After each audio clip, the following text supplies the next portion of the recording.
Hi, everyone. Welcome to Freelancing 101. My name is Andrea Lopez Villafana. I'm chapter president of NAHJ San Diego-Tijuana. For those not familiar with our organization, we focus on providing support to Latinx journalists here in San Diego and Tijuana. We provide career development training and some fun mixers, events. So today we have a really interesting panel for you. But before we get started, I want to provide a couple of chapter updates. We usually have a fundraiser for young students who are pursuing a career in journalism. And we just launched our fundraiser for our 2021 scholarship. We will open applications in June, but you can go ahead and donate. Anything is helpful for us. I'll put the link down below so you guys can support us. And we also have an upcoming event, a FOIA training event with Voice of San Diego and the First Amendment Coalition.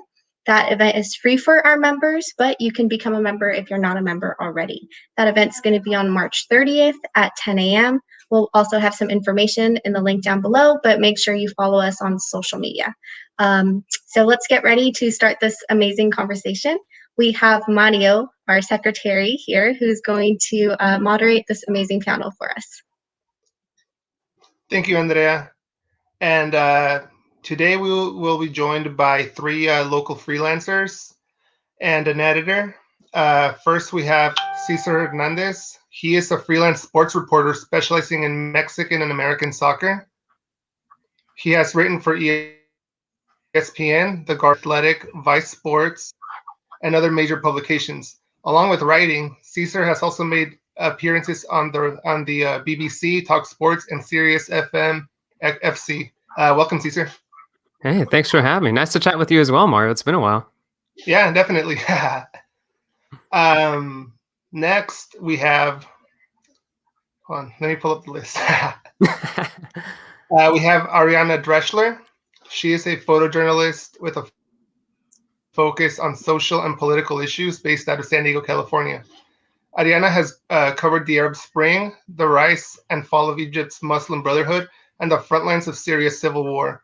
Her work has been published in the New York Times, the San Diego Union Tribune, the Guardian, and Reuters, the Wall Street Journal, Le Monde, among others. Welcome, Ariana. Thanks for having me.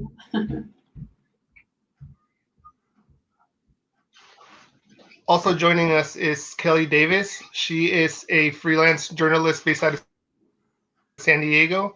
Her work has appeared in Voice of San Diego and other local publications.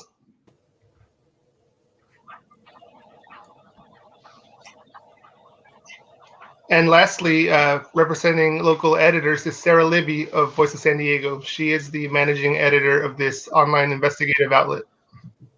Hey, guys. Cool. So let us begin with our program. So one of the questions we had prepared is how does a freelancer establish and maintain their beat?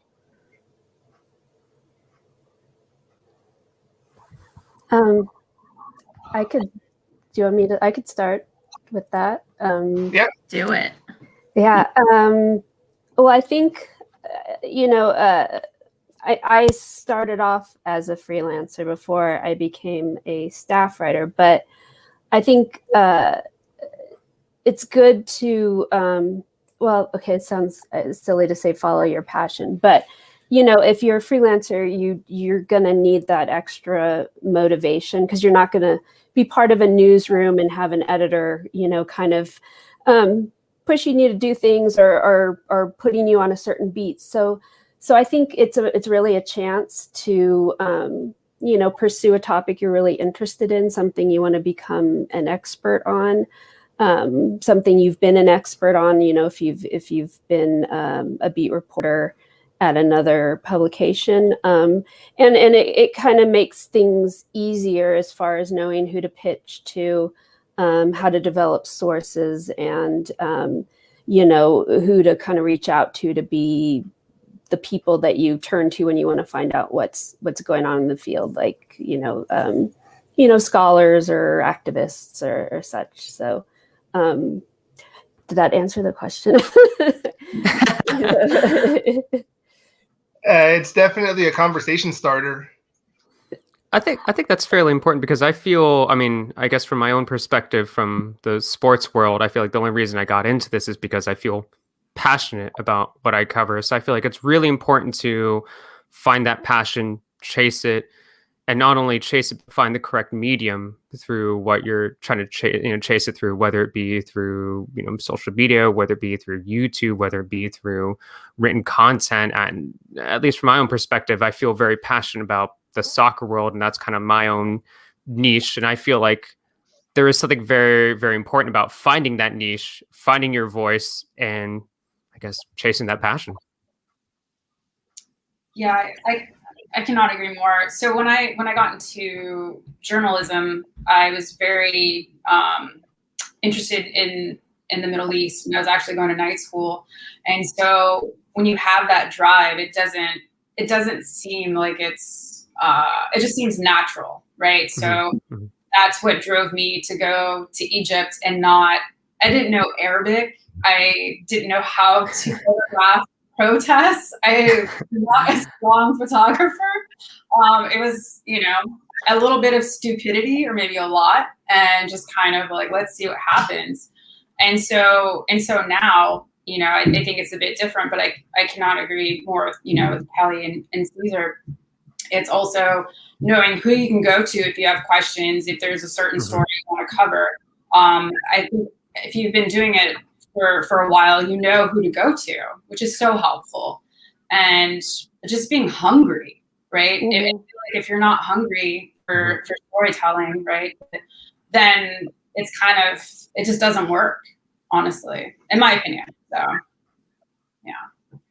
I think from the flip side, it always helps as an editor to know. Often freelancers approach me about a story, but sometimes I just simply don't have the bandwidth myself to cover something, or my staff doesn't, and I want to, I really want somebody to cover this, but no one here can really grab it. And I know Kelly knows housing issues, so I feel totally comfortable going to her to see if she could cover this, as opposed to cold calling freelancers who I'm not sure if they have that same expertise. And so if I know that you know an issue really well, I'm going to be more likely to approach you to cover it when I can't handle it myself.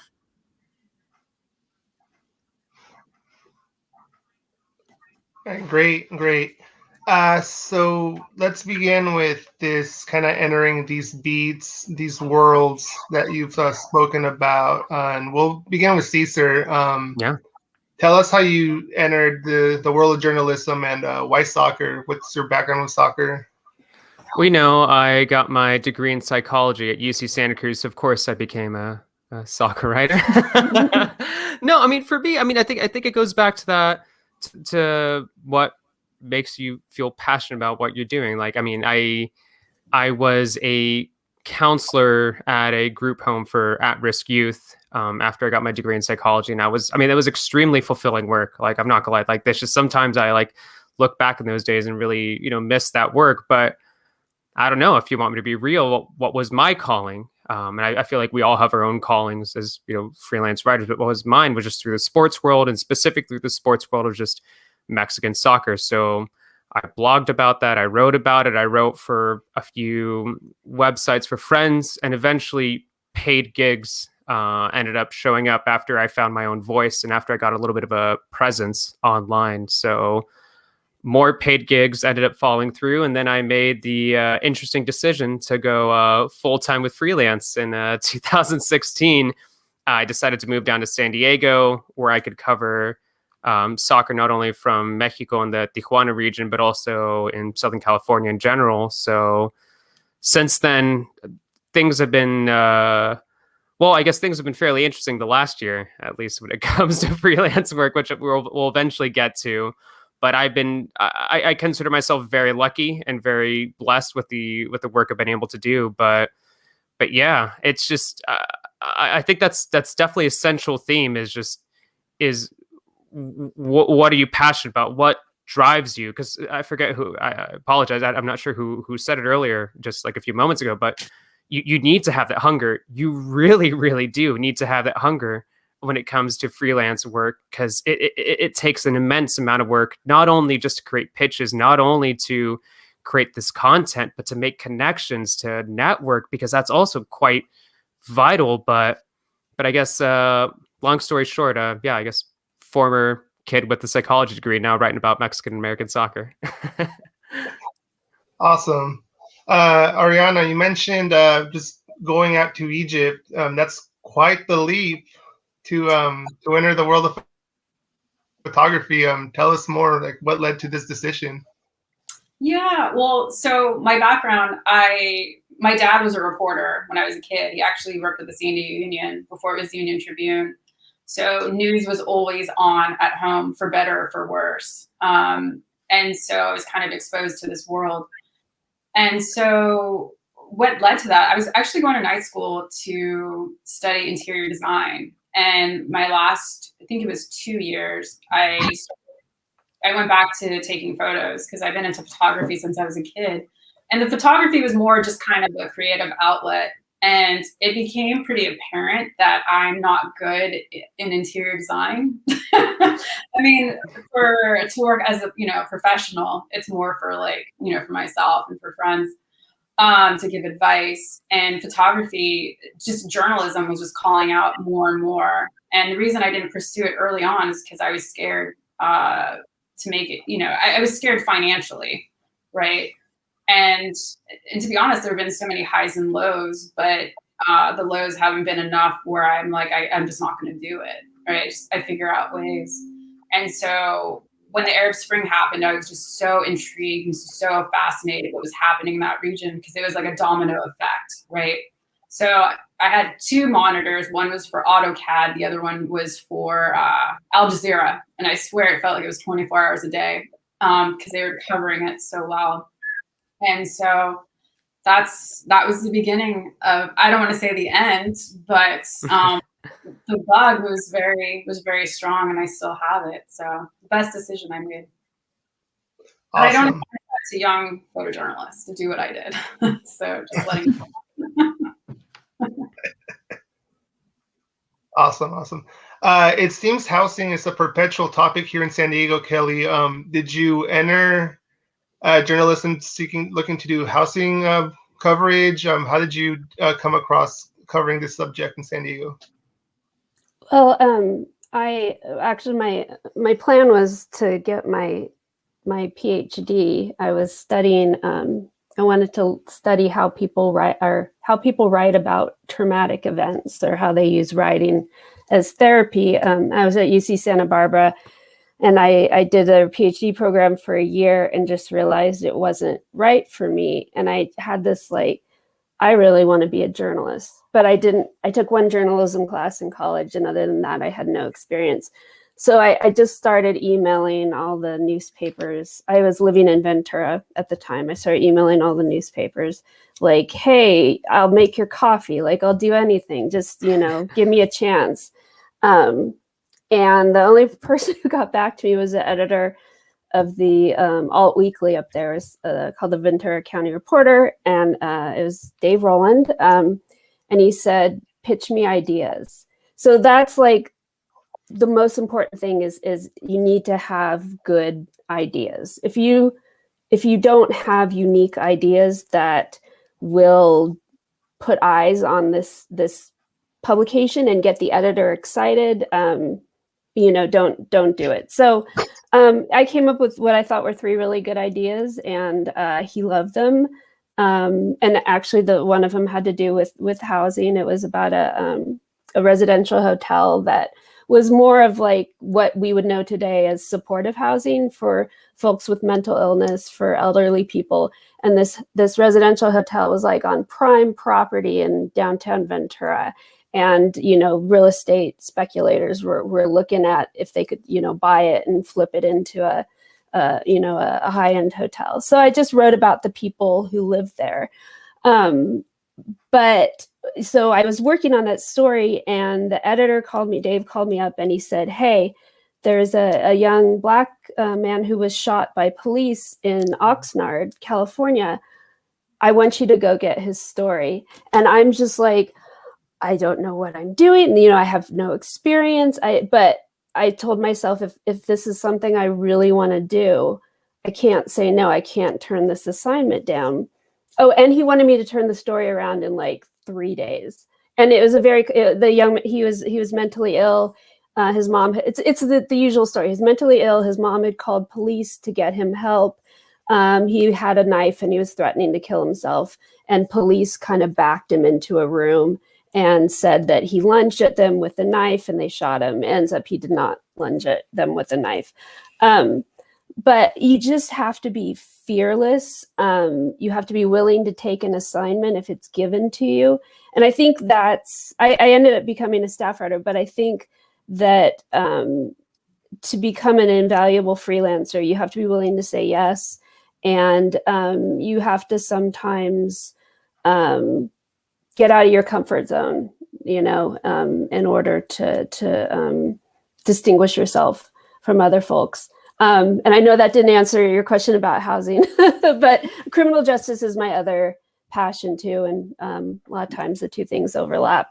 But yeah, it's just willing to take a chance, willing to take an assignment, you know, willing to go for it, you know.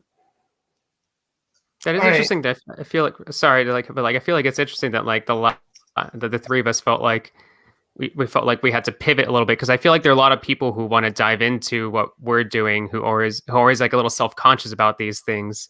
And it's interesting that like we were able to pivot to these things. And some people will tell me like, oh, I didn't do journalism. I didn't study journalism in school.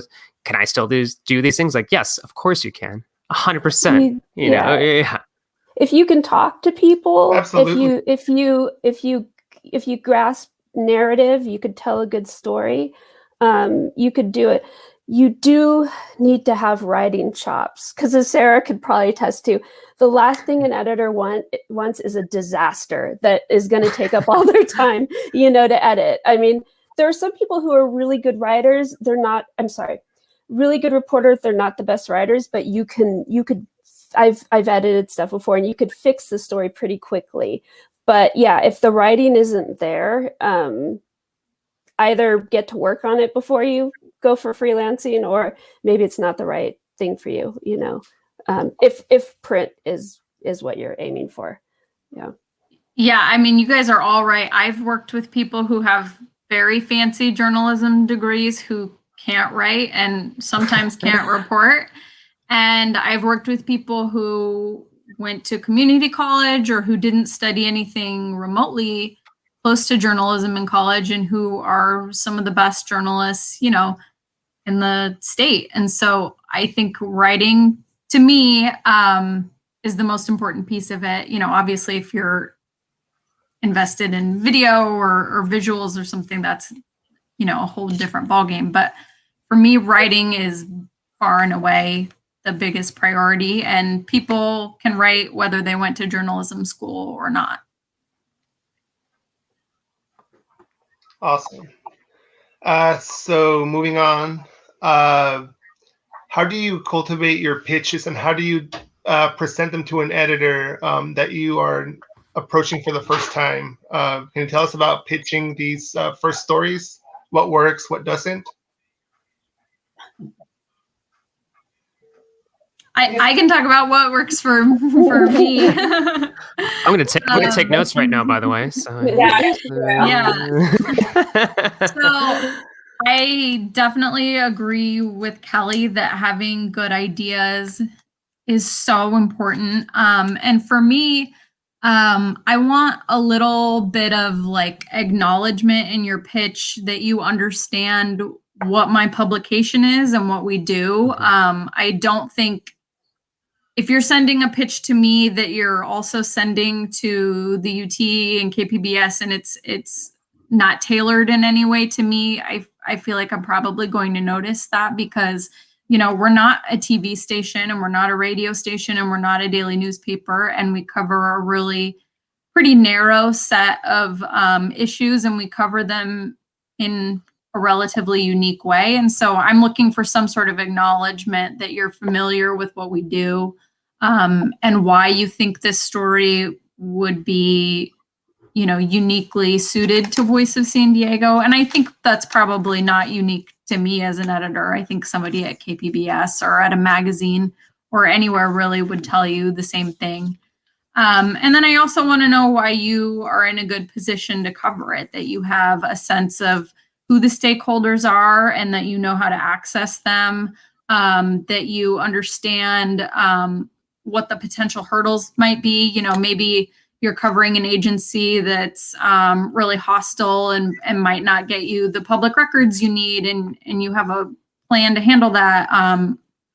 So I just want to know that you've thought things through and that you know kind of what our priorities are as an organization and that your plan kind of fits into that. And I'd say it's also, it's been really helpful for me to already have a connection to a publication. I'll go to conferences or seminars and I'll get to know people. I'll follow them on Twitter, they'll follow me back. And, there's been, there's some one who's reporting I really admire, and we've become friends that way. And I wanted to pitch a story to their publication, and it ended up not working out, and not for any particular reason. But I was able to contact him and say, like, hey, who's the best person to pitch? And so he got back to me right away. Yeah, great story idea. Send it to this person. So it's good, like with any job, it's all who you know. So it's really good to get to know reporters, get to know the editors. If when the world opens back up and you go to conferences, go up and introduce yourself to people. Like, hey, I love your publication. I'm a freelancer. I have some ideas about this, and that's a good way. They'll remember you when you send your email and your pitch. So I 100% agree, because I think before pitching, I think it helps so much more when you've built a relationship, or a friendship with these people, even if it's just briefly online with the person that you're pitching to. And I know for many of us, I know it kind of sucks. We have to like get out of our shell a little bit to be like, hey, my name is blah, blah, blah, or even just like introducing ourselves online. Like, I know it's like a little difficult to do these things, but it does make a big difference. And I think another perspective too, when it comes to pitching, I think freelancers have to be patient as well. I've learned to be patient.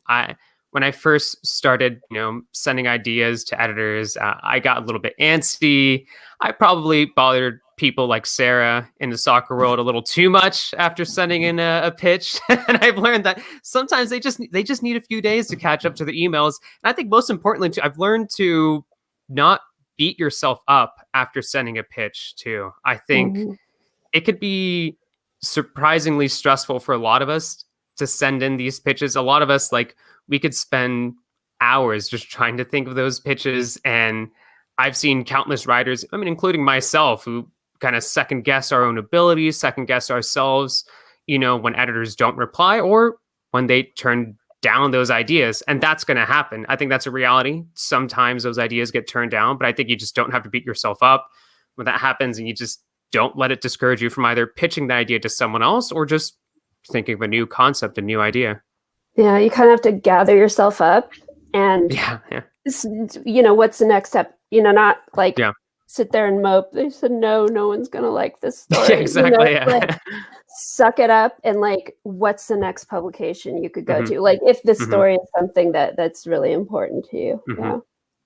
Yeah, I agree. I tend to pitch stories to mainly editors that I already have a relationship with, who I've worked with, just because I feel like in the past, most of the time when I write editors that don't know me, I don't usually get a response. Most of the time. So when I write editors that I've never worked with, I try to do it before I'm pitching to them. Just kind of like, hey, let me introduce myself and why I think I might be a good fit for, to freelance for them. And I can tell you, the beginning of the pandemic, there was a week that I felt sorry for myself, or I was just like, what am I going to do? Am I going to work again? Like, what? It was very dramatic, right? And so once I picked myself up, I started researching and pitching to an editor. And like you said, Caesar, like you can't basically take it to heart, right? You kind of have to think about it. And so sometimes they would say no. And I was like, you know what, that's okay, because I have more ideas. I even said that in my email, like, that's okay. There's more that came from them. And, and eventually, they took some of my ideas. So, but I do beat myself up from time to time if stories don't go through. Maybe it's been done before. My research wasn't super thorough if it had been done before. But you just got to pick yourself up and just get back out there. So yeah. Awesome. We have a question from a viewer, Leni Alfaro. She asks, what are the main things we should highlight about our story to stand out to editors? Sarah. I think it's for Sarah right there. Yeah. I would say if you're writing about something that is in the news that people are already working on, I want to know what value you're adding to the discussion and what is unique about what you're writing. So, if you're covering a social justice movement or a big court case or something that's in the news a lot, I want to just know that we're not going to be replicating other people's coverage. Freelance work costs money, and I don't want to pay for something that people could already find at another outlet.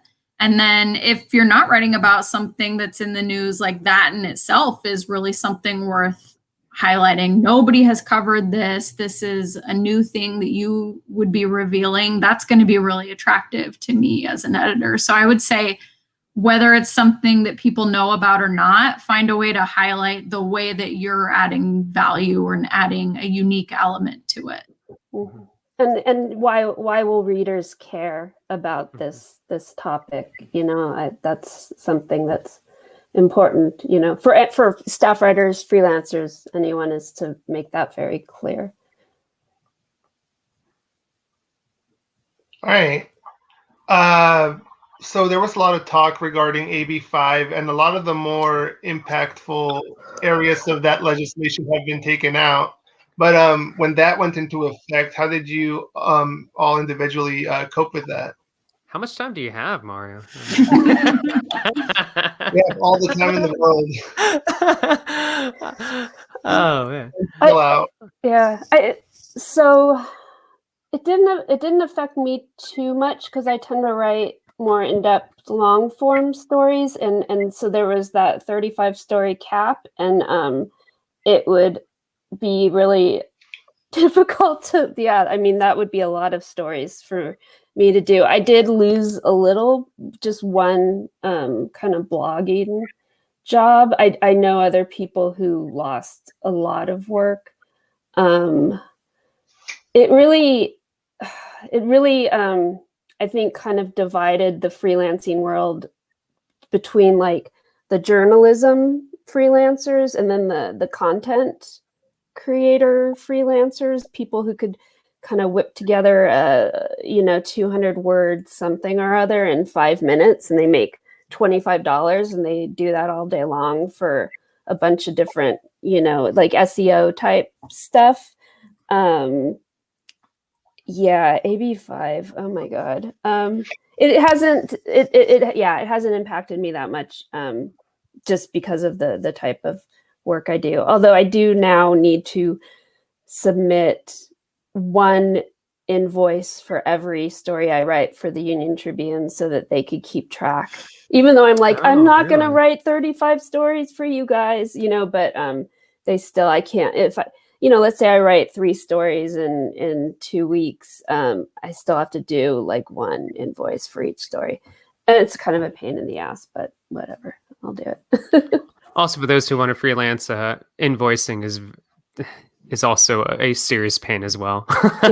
And chasing checks and responding back, like trying to ask people about when those checks are going to come through. And I think also I'm interested actually what the two of you actually, like Ariana and Kelly, have to say about this, because I feel like from the sports world, it's like not out of the ordinary for me to have to wait more than a month for checks. And I'm not going to say who these people are, but there have been a kind of like high profile media companies who at one point took up to like 3 months for me to get some checks, So like, I feel like for freelancers, I think that's something that a lot of people don't anticipate or expect. It's just like, you're not going to get paid within 2 weeks. Like it's just, it's sometimes it takes a while for these checks to come through. I've been lucky. I mean, Voice of San Diego is awesome about paying on time. Sarah, you guys are great. The most difficulty I've had was I did research for, oh God, I'm so embarrassed to admit this. I did research for the New York Post for a journalist there, some court research. I chased. No shame. It's all hustle. I paid, yeah. So they paid me for the work, but then I had to pay up front to make copies of these court documents, and they were going to pay me back. It took me 1.5 years of chasing them. And I'm like, yeah, I'm not going to say it. But yeah, of course, New York Post and, Rupert Murdoch, but typical. But yeah, I've been really lucky. But I have heard horror stories about people who really have to go after what they're owed. And I think I should be more well-versed. Oh, Jesus Christ. I should be more well-versed on this, but was that Rupert who knocked over that? Probably, yeah. I think some states have laws that if you're not paid within a certain amount of time, they owe you. I should know about that. I don't know. Do you guys know anything about that rule? No, I think that would be great that exists. I just know that a lot of freelancers really have to be their own advocates and really hound people in a way that might make some people uncomfortable. But I mean, you got to get your money, especially if the story's already running, you put the work in. Honestly, for me, it's only happened a couple of times where I had to chase. Wow. Okay. I think the longest I didn't get paid was like 6 months. And that was quite frustrating. But honestly, I feel like everyone that I freelance for has been awesome about paying on time, even before, sometimes even within 2 weeks, especially during the pandemic. Yeah, I've been very, very lucky.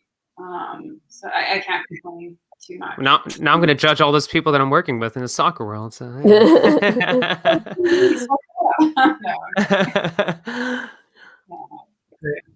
staying on these fun financial topics, how do freelancers best handle issues like taxes, accounting, and health insurance? Do you know? Keep every receipt. Like, yep. I buy these, I keep the receipt. I buy pens, I keep the receipt. I get a new laptop. All I'm thinking when I get the new laptop is that I'm going to be able to write this off. So, and I use TurboTax, so I don't, it makes it pretty easy to just fill in all the stuff. Keep track of your mileage, your cable bill, your cell phone bill, your electricity bill. If you've got office space in your house, you could write that off. So it's just like making sure you're writing off as much stuff as you can, because there's a lot of things that go into being a freelancer. And then there's a lot of guides to what you can and can't write off. And TurboTax, I think, has been very helpful in that regard. So, yeah.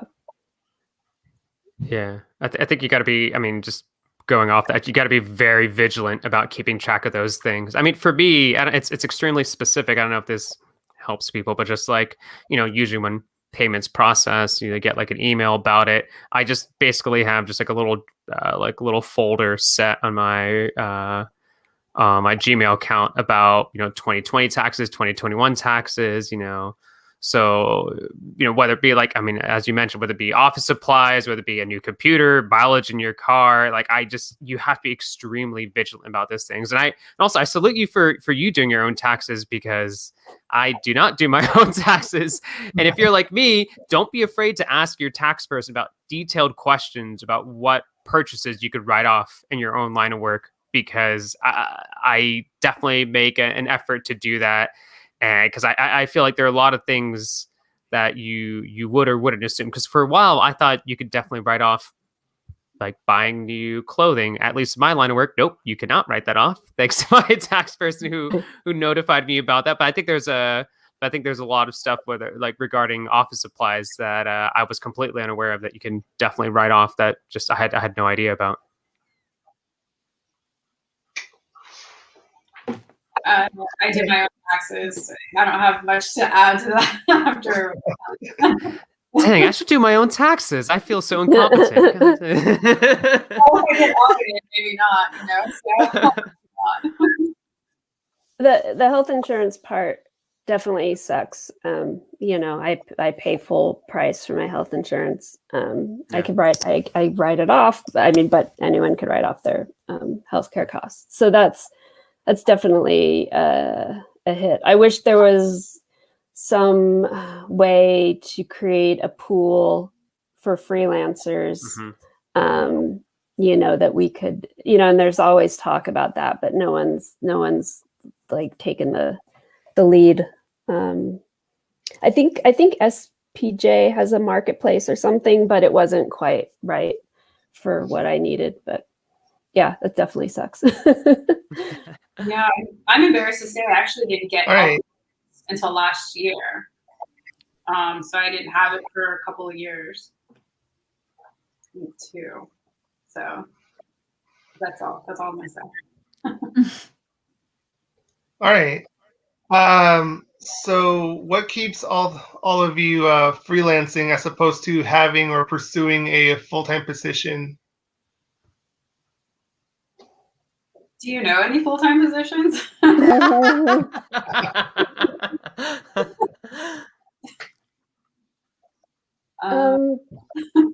Yeah, I like the flexibility. I have some health issues that make full-time work a little difficult.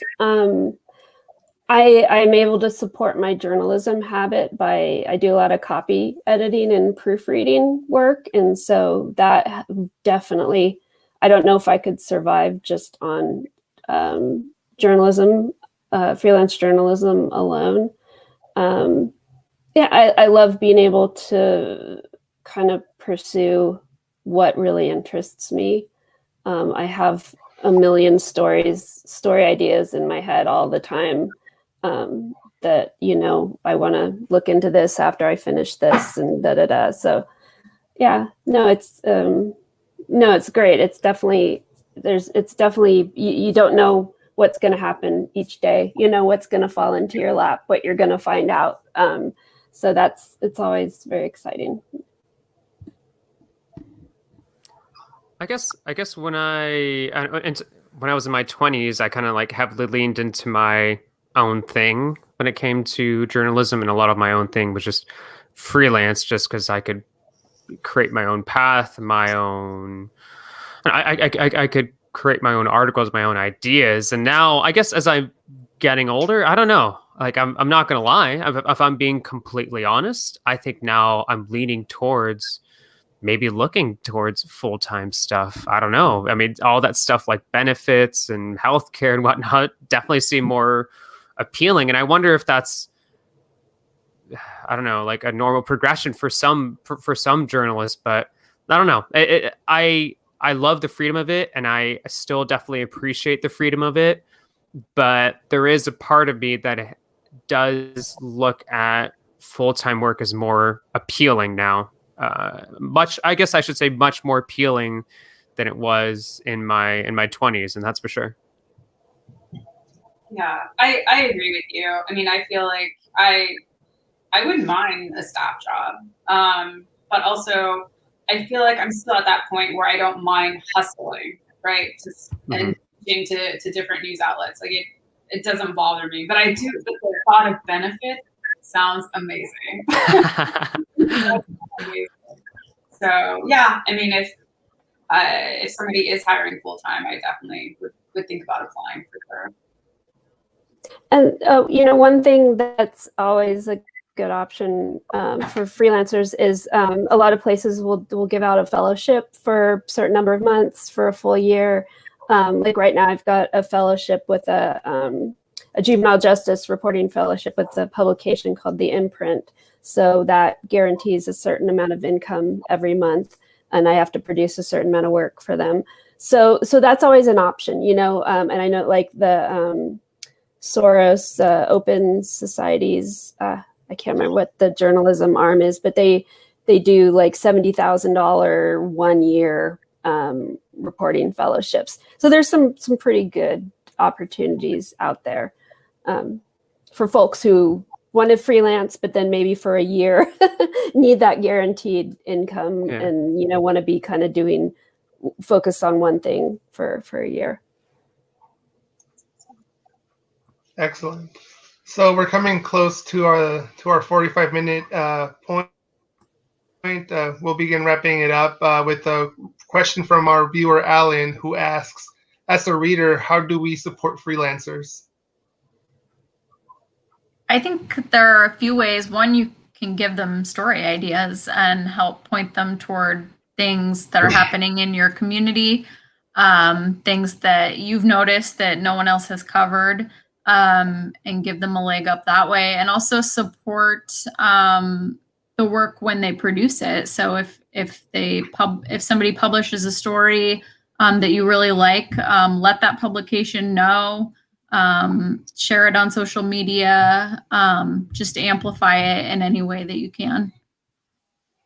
I don't know how the rest of you feel, but I feel like because this is a passion-based work for me, I sometimes look for people to kind of justify my passion, if you will. And sometimes even just a simple comment on social media, or something as simple as a retweet or a quote tweet, or subscribing to whatever platform that my article is through, like that does definitely mean a lot to me. So I feel like even those small amplifications do make a difference. And I think for me, like I recognize those small amplifications. I recognize those small comments. I recognize those, you know, those retweets, even if it's just like one for one article, and that makes a difference to me. So at least from my own perspective, like that's pretty significant for me.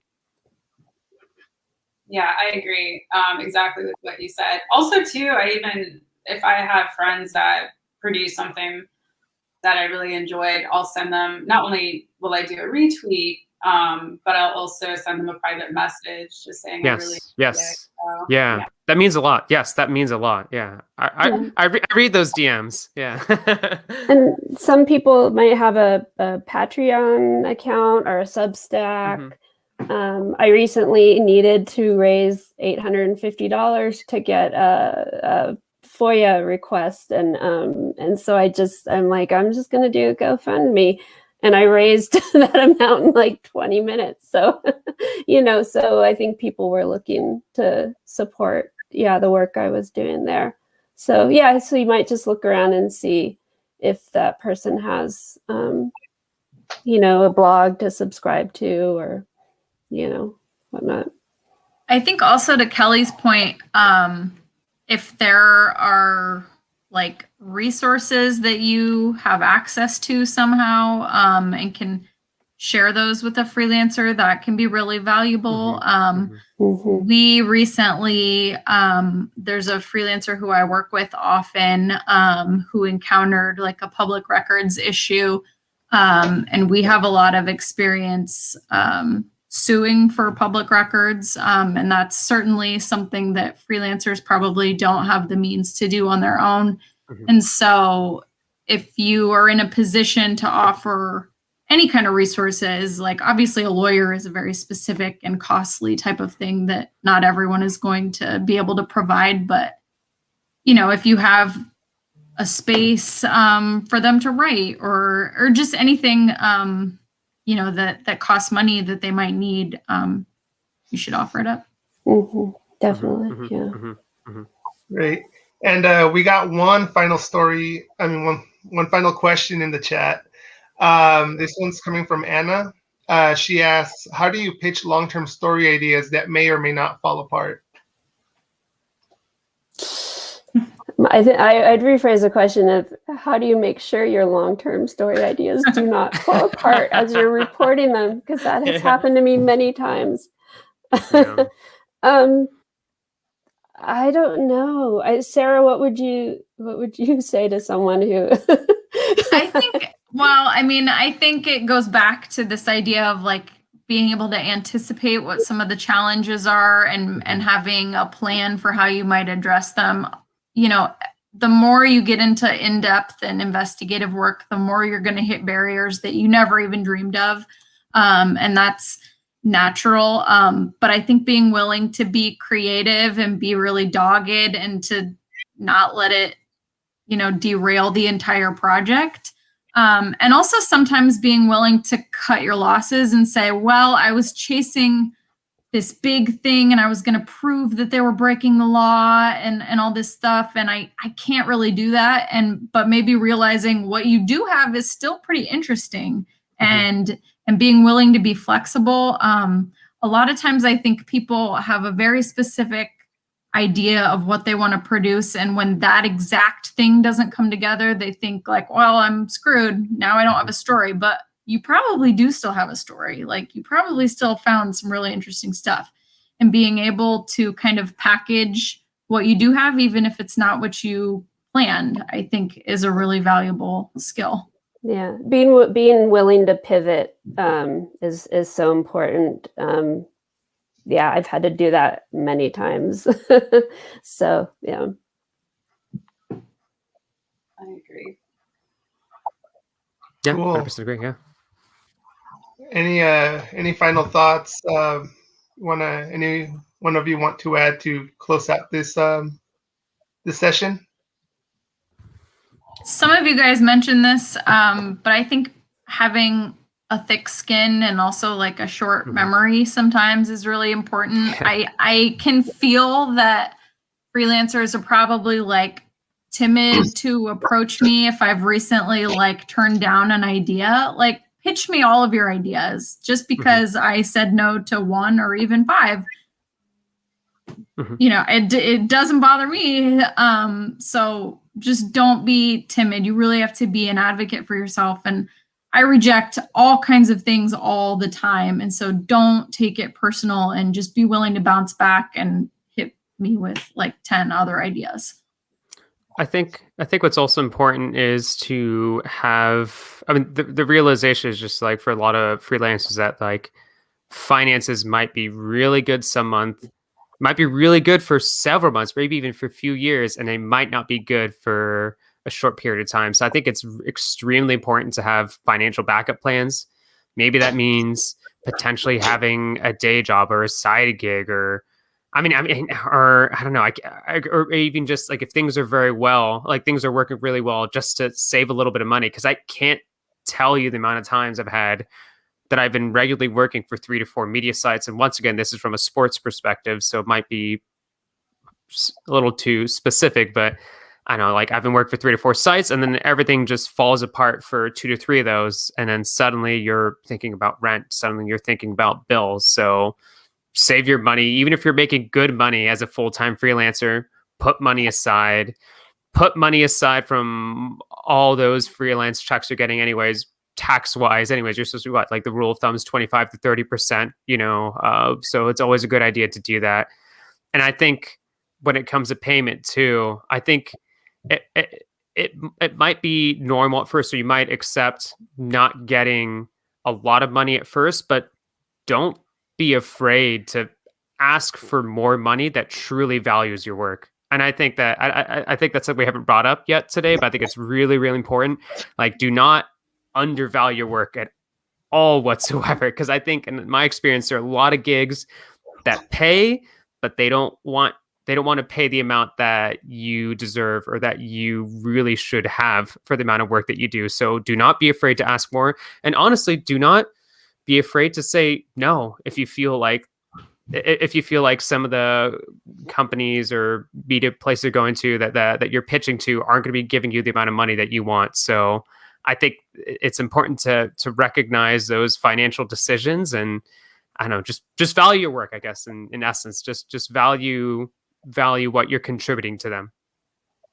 Great advice, both you guys.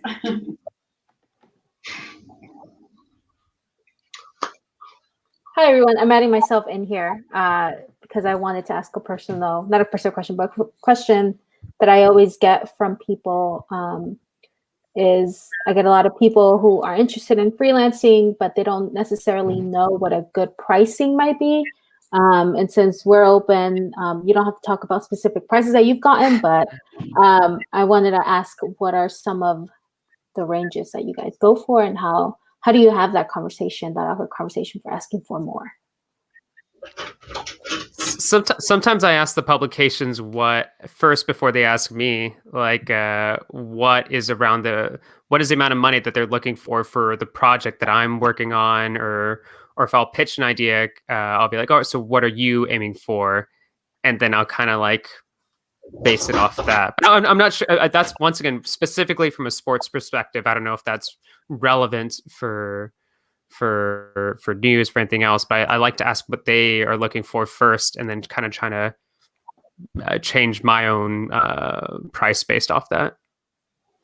I get anywhere from 25 cents a word to I think $1 a word was the most.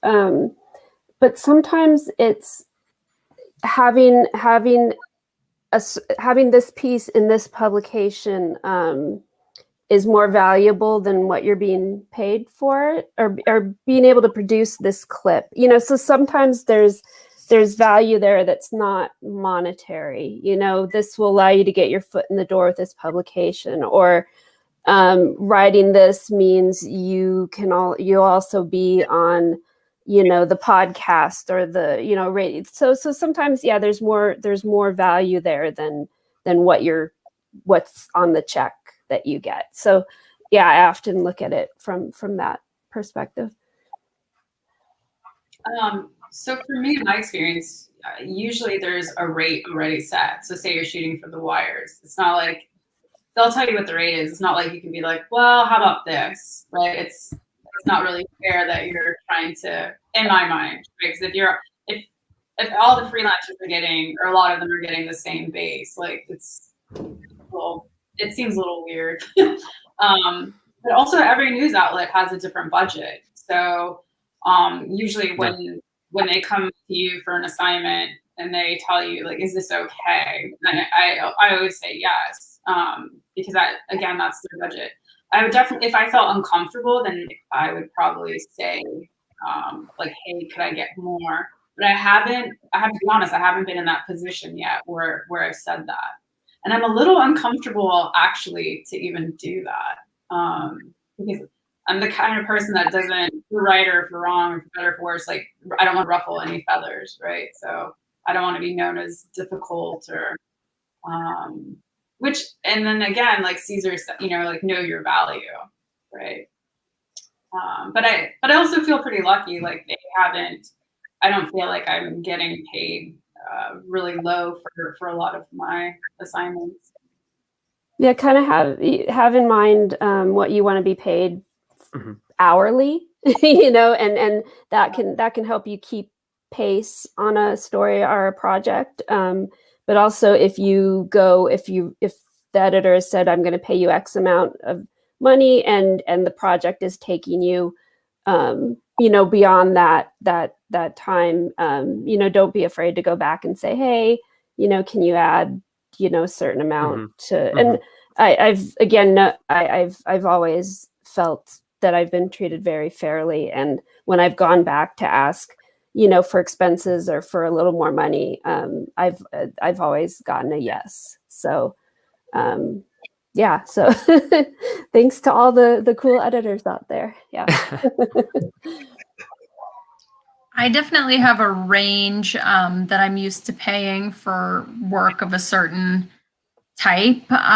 Usually I'm looking for freelancers to give me a ballpark of what they're hoping for, just so that I know that it's not like prohibitively expensive. If you say, I can only do this piece for $2,000 and I'm used to paying $400 for something of that scope, then I'm going to know right away, well, I guess, this isn't going to work for us. If it's a huge gulf, then probably not going to work. If it's a small goal, usually you can have some back and forth and settle on something that works for you both. I also I try to be fair to people. I recently had a freelancer pitch a story, and I accepted it, and he proposed an amount, and I knew that I usually pay a lot more for stories of a similar scope. And I told him, no, we're going to go ahead and add some more to that, because that's cool. That's what we pay for that type of a story. I think I might be in the wrong line of work here. I might have to do Thank you. I'm gonna go back. Cool. And I guess that's what we are wrapping it up with. Thank you, Cesar, Ariana, Kelly, and Sarah for joining us, and everyone else viewing at home on their device. Till next time. Thank you. Thank you, guys.